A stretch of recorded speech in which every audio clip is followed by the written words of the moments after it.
Hey,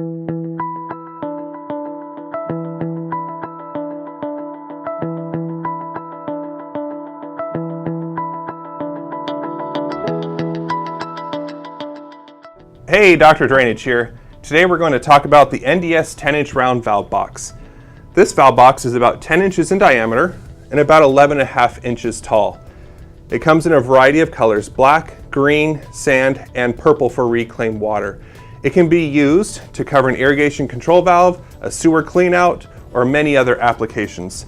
The lid is a twist lock to keep it in place, has structural reinforced ribs to support the weight of a riding lawnmower, has a variety of markings: irrigation control valve, water, sewer, or reclaimed water. This box can also be purchased with or without a bolt for added security. The box has a spring retainer clip to prevent the lid from coming off accidentally. It's structurally reinforced to prevent the box from collapsing, has an oversized bottom flange to prevent the box from sinking after installation.